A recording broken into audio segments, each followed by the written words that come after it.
Salut les gars, bienvenue dans une vidéo fleuve avec tous les arrivages que j'ai mis de côté depuis quelques jours, et il y en a eu quelques-uns.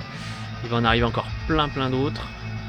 Et puis nouveauté de la vidéo, je vais faire un peu de montage, voir ce que ça donne, ça rendra le truc un peu plus vivant. Voilà, je vous montre ma gueule, mais je le ferai pas tout le temps, hein. Petit tour des lieux rapidement comme ça, vite fait. Qu'est-ce que j'ai de beau? Quelques binous. Les DVD, là c'est le coin black metal.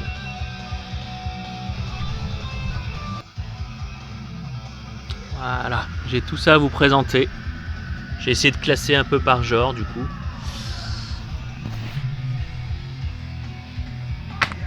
Du death hollandais avec The Lucifer Principle, je connaissais pas du tout, je l'ai pris comme ça sur Momox parce que le tarif était vraiment très bas, j'avais lu 2-3 trucs. J'ai jeté une oreille sur YouTube et c'est du death très efficace, assez groovy, un peu à la Ill Disposed notamment. Je recommande vivement ça. Et je vais essayer de trouver les autres. Au pif aussi, ça je connaissais pas. Under Eden, du death trash américain. Pas mal du tout. Un vieux groupe que j'avais rien du tout sur eux, Dawn of Frolic. La cote a complètement baissé, donc on les trouve à très bas prix. J'en attends un deuxième qui va arriver bientôt par la poste. Du death mélodique, sympa. La démo de Skeletal qui est sortie en digipack. Acheté directement auprès du groupe. Voilà, joli petit digi. 4 titres, 8 €, port compris, je crois. De tête. Ouais, 8 € par compris. Je pense que c'est assez limité. Neglected Fields, du techno death, laiton. Donc pas hyper connu, mais qui gagne à l'être, hein, c'est super efficace. Ouais, c'est très bien foutu. Cet album là c'est le premier de 98. Et j'en ai chopé un deuxième, assez moche, un peu plus tard, mais qui reste très bon aussi. Je l'ai juste survolé, mais c'est vraiment efficace. Non, il faut que j'arrête de dire efficace. XDO. Ouais, XDO, c'est le deuxième que j'ai chopé là. J'aime bien, c'est voilà, c'est très pompeux, mais c'est assez marrant comme musique. De temps en temps, je m'écoute ça. Chrome Division, le projet de l'ami Chagrat, du stoner. Ouais, ça vole pas très haut, mais ça aussi, de temps en temps, ça s'écoute bien. Puis il coûte plus très cher maintenant. Petit digipack qui brille. Voilà, on reconnaît le copain. Death Mechanism, ça je vous avais fait une photo où je vous avais envoyé un lien YouTube là-dessus. J'ai halluciné sur ce groupe. C'est des Italiens, je l'ai noté, des ex-Bulldozer. Et ça pète, vraiment. C'est de la machine à riff, ça n'arrête pas. Les Bulldozer, d'ailleurs, j'avais aucun album de ce groupe, malheureusement. Très dur à trouver ou très cher. Mais ça claque bien, et du coup, j'ai tout de suite enchaîné. J'en ai acheté un autre album que j'ai pas là, que j'ai laissé dans la voiture, mais qui est tout aussi bon. Mais même si je préfère celui-là, je l'ai écouté une dizaine de fois à la suite. Tellement il est ouais, brise-nuque, des riffs carton, ça n'arrête pas. Une tuerie trash. Alors là, c'est ce qu'on est en train de s'écouter. Un groupe qui s'appelle Anti-Peewee, avec une très belle pochette. Digipack. Des fans de Lovecraft, du trash Lovecraftien. Ils ont cité Lovecraft en haut. Il y a un titre qui s'appelle Dagon.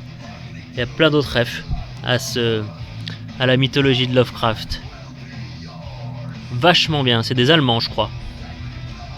Pareil, ça a été pris un peu au hasard par la pochette sur Momox, et puis à 2 € tu risques pas grand chose. Ça claque bien, on l'entend derrière, je sais pas si ça va bien rendre, mais bon. Encore du trash, Arrested Mind. Pas grand chose à en dire, c'est pas mal, je sais plus d'où ils viennent ces gens-là, mais c'est pas trop mal, et c'était pareil, trouvé à très bas prix. Un album de Mekong Delta, Je sais que Damien affectionne aussi du trash technique. Voilà, j'ai pas eu le temps de l'écouter encore, mais je suis sûr que ça va être efficace. Encore une fois. Je me reprends un peu de Gravedigger, des vieilles éditions comme ça là, qui valent plus grand chose. Donc ça, je vous passe. Vous connaissez bien mieux que moi. Je passe un peu au black avec un groupe israélien qui s'appelle Dagorat, qui fait du black sympho. Voilà, israélien, c'est pas très courant. Je l'ai pas encore écouté, mais je sais que c'est bien.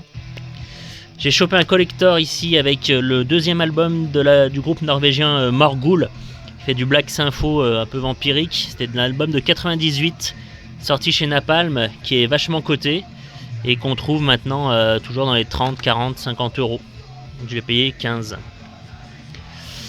Un double CD à la gloire de Niklas Kvarfort, le leader de Shining, qui fait toujours bien parler de lui, avec une double compile donc de 15 ans, avec tous les projets auxquels il a pu participer, donc c'est assez cool. Il y a une dizaine de groupes par disque, et on le retrouve toutes ses participations au sein de Monumentum, au sein de Diabolicum, Manes, etc. Un classique, hein, ça ne nous rajeunit pas, mais je l'avais toujours pas celui-là. The Pagan Prosperities, qui nous ramène à nos heures glorieuses de lycée. Génial. Un groupe que je connaissais pas, qui m'a amusé, qui était pas cher, qui s'appelle Malady. Et c'est aussi du black metal. Je sais pas ce que ça vaut exactement. Je passe vite, c'est du black obscur, ça va pas vous passionner des masses. Goat, qui est un très vieux groupe aussi, j'étais content de le trouver, il l'avait cassé sur Momox toujours. Skalmold, les Islandais, c'est sympa. Du black, ouais, black, dark, très inspiration viking, que j'ai vu à Bourg-en-Bresse plusieurs fois en concert. C'était très cool. Et puis là, je vais faire un petit focus sur un style musical que je suis en train de me remettre dans les oreilles et de reparfaire ma culture dans le domaine. Je vais vous parler du death mélodique finlandais. Alors ouais, je me remets à écouter en fait du death mellow finlandais à la Children of Bodom. Je sais pas pourquoi, j'ai un revival. Du coup, je me suis dit tiens, je vais essayer de retrouver un peu des albums de ce groupe Kalma récents, parce qu'ils arrêtent pas d'en sortir, ils sont toujours très actifs. Et j'ai chopé donc celui-là, qui est l'avant-dernier, et celui-là qui est le tout dernier, qui s'appelle Palo. Et il est pas très palo musicalement, il pète bien, ça reste vachement intéressant. Je sais pas, alors je sais pas Elias si c'est ta cam, Damien je sais pas toi si tu continues d'écouter, de suivre un peu ce qu'ils font, mais ça vaut la peine, ça reste toujours très bon. Et ça rafraîchit, c'est rafraîchissant ce style musical. Et dans le genre aussi un groupe que je connaissais pas du tout, finlandais, pareil, dans le même délire, qui s'appelle Trace Dawn. Voilà, j'ai pris les deux albums existants. Et ce genre musical, je sais pas pourquoi, enfin aussi parce qu'il a plus la cote qu'il avait début 2000, mais du coup, tous ces groupes-là, tu les trouves à pas cher du tout. Donc c'est l'occasion. Pareil, j'ai pris ça en relisant des vieux magazines. C'était un groupe finlandais aussi qui s'appelle Diablo et qui évoluait dans le death mellow, un peu de cette mouvance. Toujours à la même époque, là c'est 2005, en ces eaux-là, donc je sais pas, c'est un passage, je me remets à écouter ce genre de truc et voilà, j'aime bien, je sais pas si c'est la saison, bon, voilà, je vais continuer à choper du Kalma quand je pourrai, parce que j'ai encore du retard, ils en ont sorti tellement ces gens, puis j'ai des gravés aussi qu'il faut que je remplace à l'occasion, les gravés de Damien. Bon, voilà, ma petite vidéo va s'achever. Je vais recevoir plein de trucs là cette semaine. Il y aura des éditions collector de Dark Funeral notamment. Et puis je vais recevoir une grosse commande de chez Hammerheart avec un objet fabuleux dedans que je vous présenterai avec fierté. Voilà mes petits biquets. Je vous souhaite une bonne fin de soirée. À la prochaine. Salut!